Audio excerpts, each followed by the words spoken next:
Hidup ini bagai lampu dinding yang dinyalakan di malam hari. Apabila minyak sudahlah kering, lampu pun akan padam sendiri. Bagaimana cara membimbing istri yang sering merasa jadi babu dalam rumah tangga? Kenapa kau suruh dia kerja semua? Kalau dia nampak cuci piring, bantulah dia. Piring banyak, bantu agak satu. Bantu satu. Kau bukan babu istriku, cuman kau kebetulan dapat suami yang susah macam mana. Kau doakan murah-murah rezeki, insyaAllah nanti ku tambah satu lagi untuk menjadi kawan kau.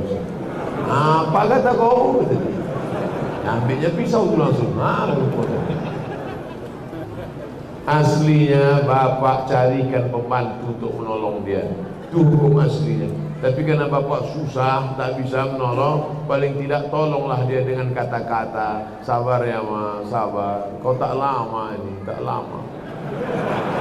Tak lama kau susah macam ini.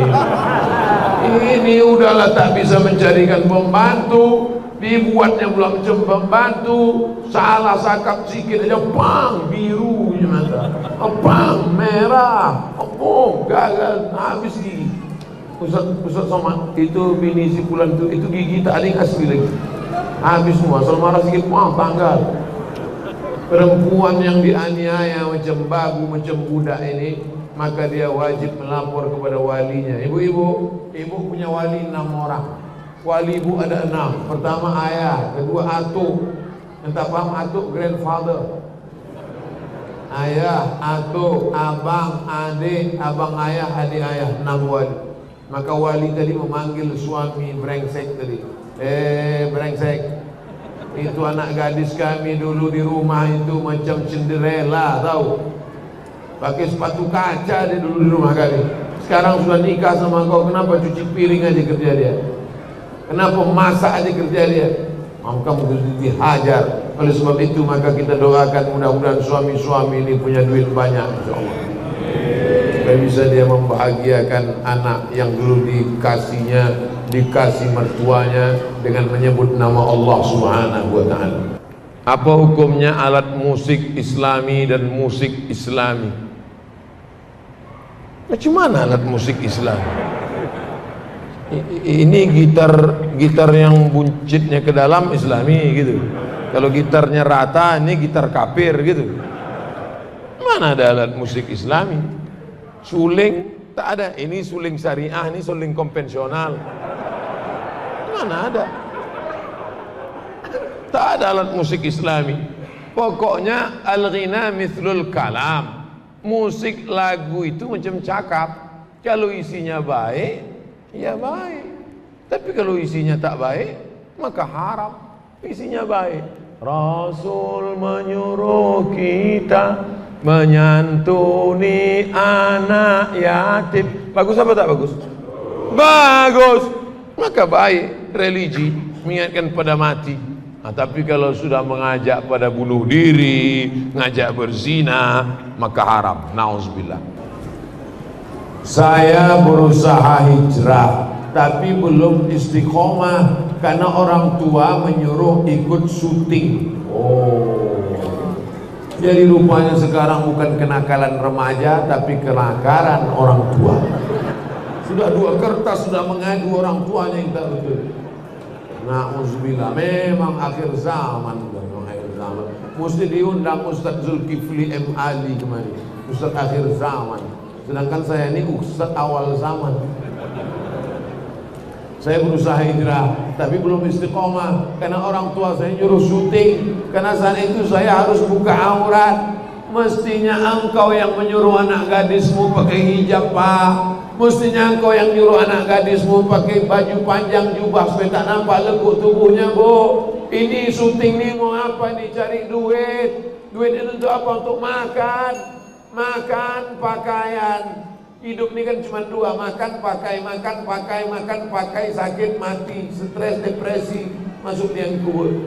Hanya sejengkal pikiranmu dalam pikiran. Oleh sebab itu maka carilah rezeki yang halal, carilah rezeki yang berkah. Kulu, makanlah min thayyibat, yang baik-baik, halalan thayyibah, halal dan baik. Na'udzubillah. Sudah 2 kertas ini trauma saya. Jangan-jangan kertas ketiga ini gitu juga orang tuanya. Pak Ustadz, saya seorang istri, batasan-batasan bagaimana bersolek yang wajar bagi muslimah. Karena kalau saya bersolek, suami saya selalu tegur, jangan bersolek jahiliyah. Apa maksudnya Pak Ustadz? Misalnya wajah ibu pucat, pucat. Kalau silap-silap payah membedakan dia sama kuntilanak. Pucat, misalnya habis sakit atau rumah sakit, lalu dipakainya bedak sesuai dengan warna kulit. Merubah yang tak normal jadi normal boleh, tapi yang sudah normal menjadi abnormal, nah itu. Bibir sudah biasa dipakai sampai 2 inci. Budak putih, muka putih, tangan hitam. Oleh sebab itu maka yang wajar-wajar saja. Engkau cantik bukan karena make upmu, engkau cantik karena bekas wudhu dan tahajudmu. Kecantikan batin, kecantikan yang tidak akan lekang karena lapuk karena hujan dan tak lekang karena apa? Panas. Ibu cantik ya? Iya dong, ini kan bekas wudhu. Jadi kau sangka kami tayamum semua?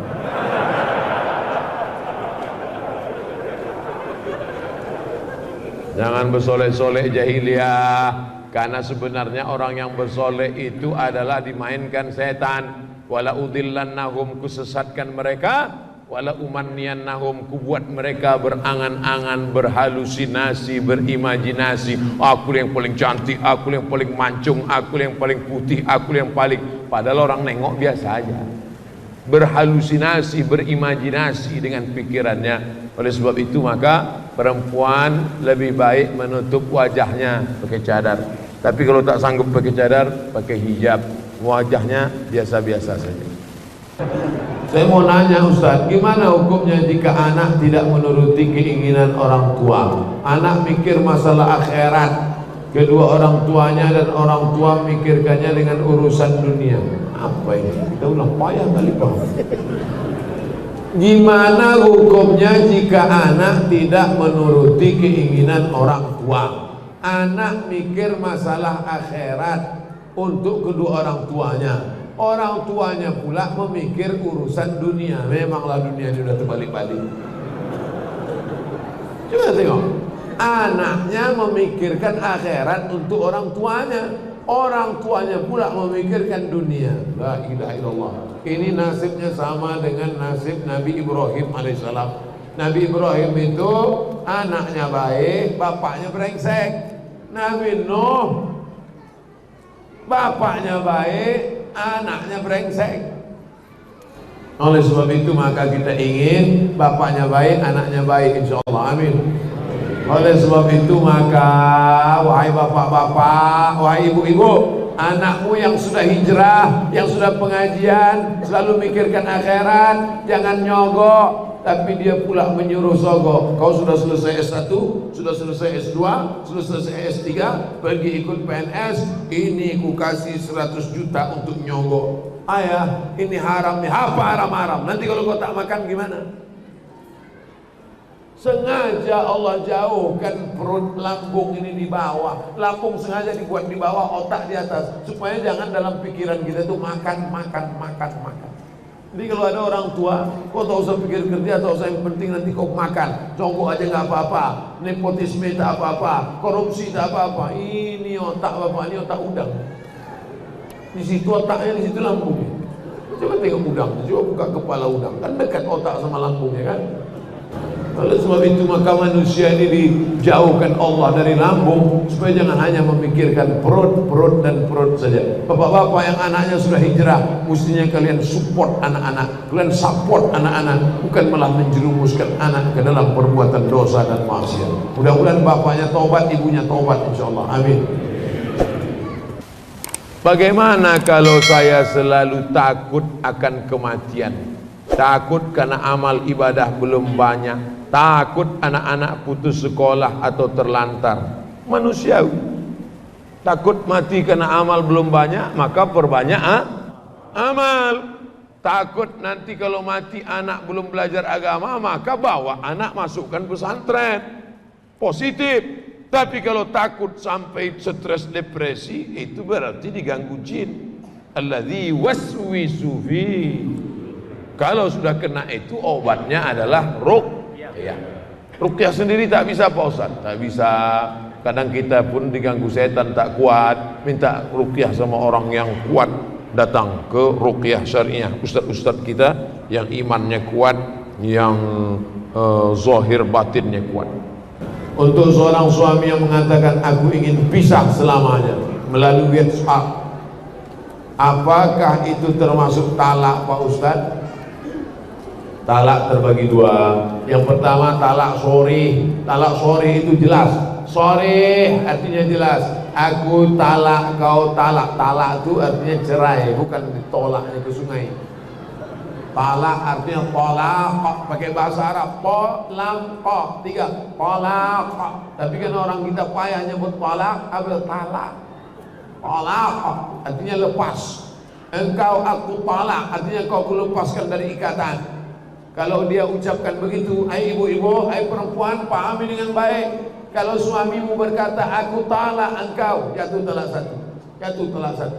Tolak itu pakai tolak, tolak satu, tolak dua, tolak tiga. Dia bukan metik, langsung lah. Dia manual itu, satu, dua, tiga. Nah, tapi ada satu lagi namanya tolak kinayah.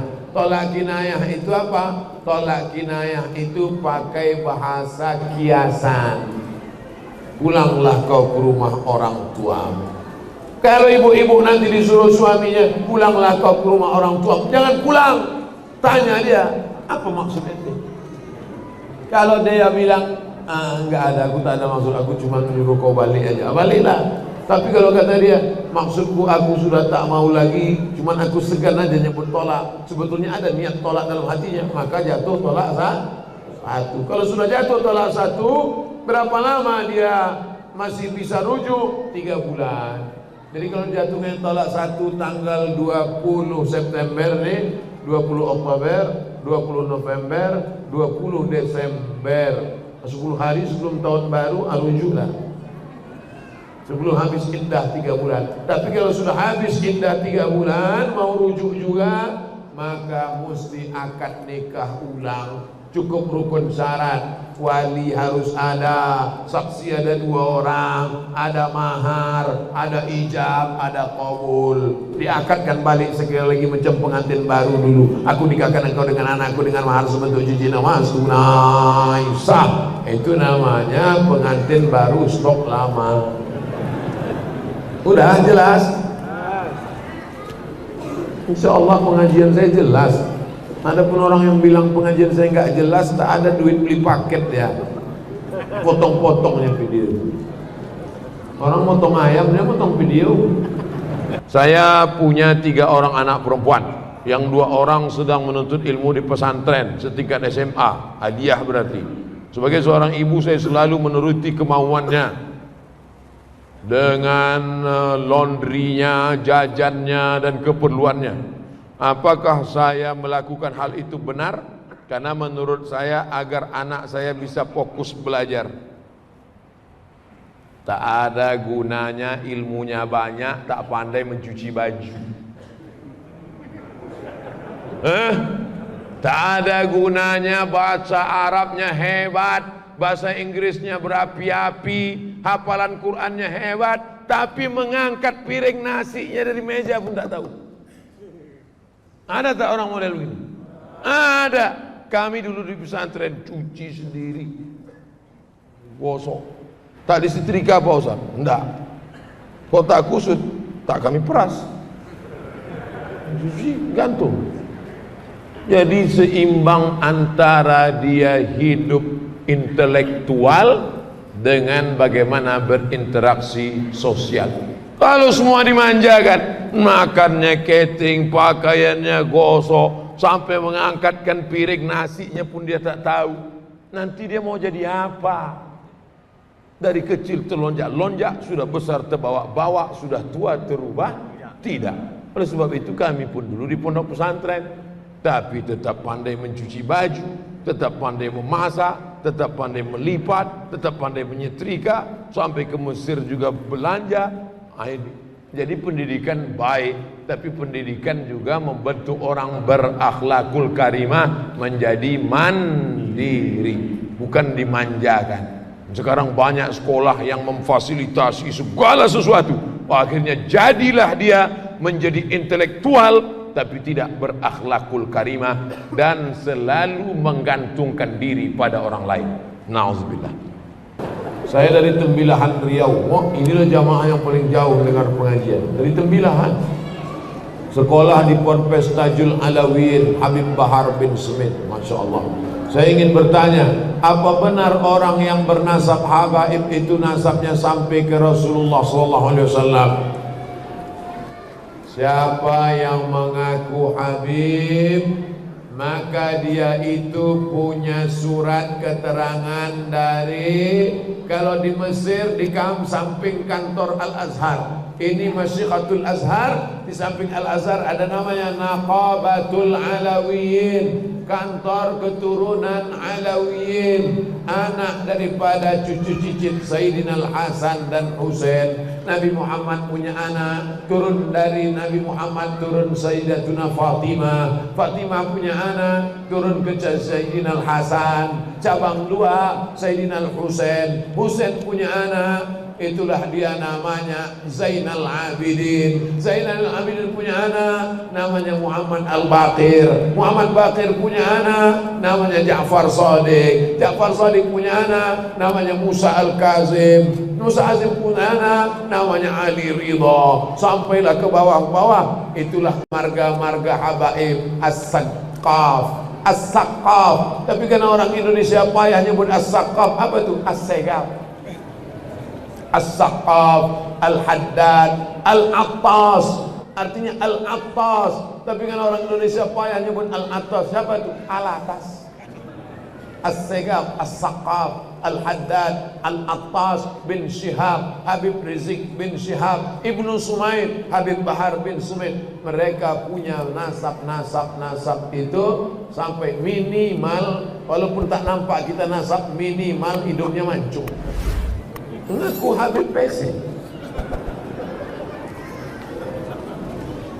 Soalnya kemarin ada ustaz yang ceramah berkata Habib itu bukan keturunan Rasulullah SAW. Di Indonesia ini ada namanya Persatuan Zuriat Keturunan Rasulullah SAW. Kantornya di Jakarta. Saya pernah hadir dalam majelis itu, walaupun saya tak Habib, tapi saya pencinta Habib. Duduklah kami sama para habaib, termasuk Habib Umar bin Hafiz di Hotel Crown 2 tahun yang lalu. Datanglah satu profesor nanya, gimana Habib kok PKI? Profesor dari Jakarta nanya, Habib, ketua ikatan Habib-Habib se-Indonesia namanya Habib bin Smith. Habib, gimana Habib kok PKI? Mana dia? Nih, DN Aidit. Aidit itu marga Habib Al-Aidid. Kok bisa Aidit keturunan Nabi kok PKI? Habib bin Smith senyum. Keturunan Nabi Aidit pakai dal, Al-Aidid. DN Aidit ujungnya pakai apa? T. Aidit. Rupanya dia dulu waktu kecilnya pernah dipelihara Habib. Kemudian lari nyasar sesat ke PKI. Nah, itulah dibuatnya ujung namanya DN Aidit. Penyimpangan. Dia bukan Habib, bukan keturunan Rasulullah SAW. Kalau kemudian ditanya, Habib, gimana cara mendeteksi dia Habib atau tidak Habib? Cukup kami cek 4 saja, nama kakeknya ke atas. 4, nah itu bisa ketahuan dia Habib tak Habib. Oleh sebab itu maka ada lembaga yang mengatur ini. Kalau tidak maka semaunya saja orang, asal mancung Habib. Nauzubillah. Saya sudah 11 tahun berumah tangga, belum dapat anak.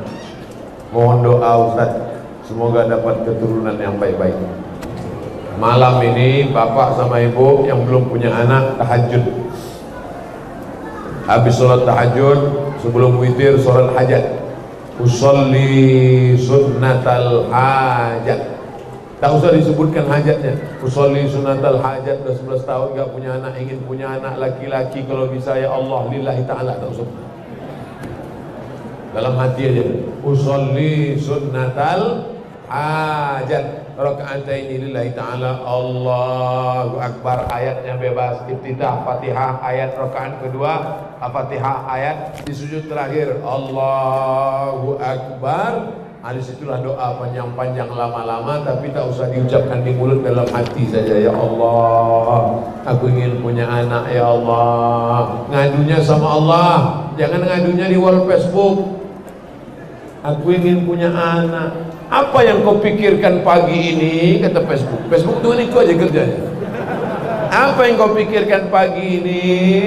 Ngadu dia di wall Facebook. Aku sudah 11 tahun nikah nggak punya anak. Datang komen-komen, sama aku aja ya. Facebook tuh hantu semua isinya. Teman Facebook yang baik ada juga yang ngajak pengajian. Makanya share lah di dalamnya yang baik-baik. Mudah-mudahan kita semuanya mendapatkan kebaikan dari internet itu, insyaallah. Tapi tetap nanti di akhir majelis kita doakan semua. Mudah-mudahan yang belum menikah ditemukan dengan jodoh yang soleh-solehah. Yang belum punya anak dikasih anak Allah, anak-anaknya sehat-sehat jadi penghafal Quran. Jangan takut, jangan cemas. Allah bersama orang-orang yang sabar. Innallaha ma'as sabirin. Allah bersama orang yang sabar. Sabar menantikan kedatangan anak.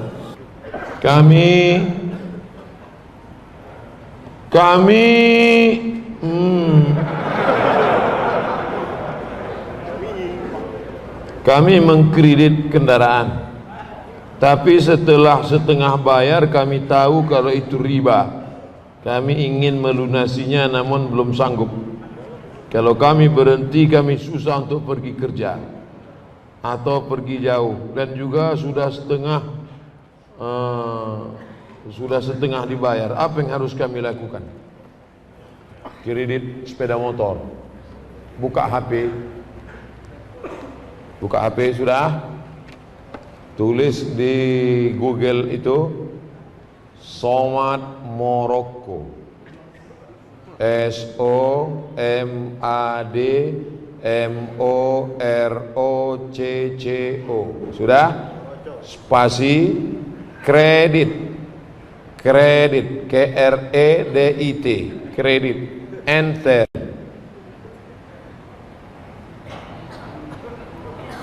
Udah terbuka? Itu dia tulisannya. Itu dia, Somad Morocco blogspot.com.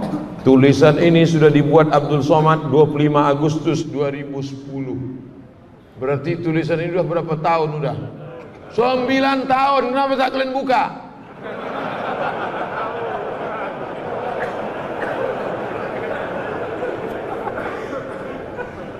Nih, sudah 9 tahun yang lalu sudah saya tulis. Ini 9 tahun yang lalu sudah saya tulis tentang kredit ini, bahwa kalau uang dengan barang boleh. Kredit motor itu uang dengan uang apa uang dengan barang? Uang dengan barang boleh. Ini uang, ini barang boleh. Yang tak boleh itu uang dengan uang. Baca. Tolong nanti ini share. Sekarang juga share. Share ke grup-grup. Cara nge-share-nya ini ku ajarkan. Dah, yang di atas itu kan ada titik 3, paku 3 itu. Share, masukkan ke grup-grup. Masukkan ke grup. Itulah enaknya kalian ngaji kalau sama ustadz cerdas.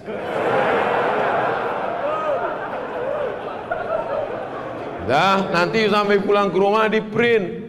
Ini bisa di print. Di atas tuh print. Print. Tempelkan ke dinding masjid. Cuma hindari jangan sampai bayarnya terlambat, nanti kena denda. Uang dengan barang tidak riba. Uang dengan uang baru riba. Emas dengan emas riba. Uang dengan uang riba Pak Ustaz? Riba. Lalu kita ke Makkah itu bawa rupiah membeli ringgit, bawa rupiah beli dolar, bawa rupiah beli rial. Kenapa tak riba? Yadan biyadin, cash. Kalau cash ini 1 juta beli 300 rial, sah karena tidak kredit. Tapi kalau ini aku beli, aku bayar 2-3 hari lagi, tak boleh karena harga berubah. Nah, ini tentang masalah kredit barang. Jelas?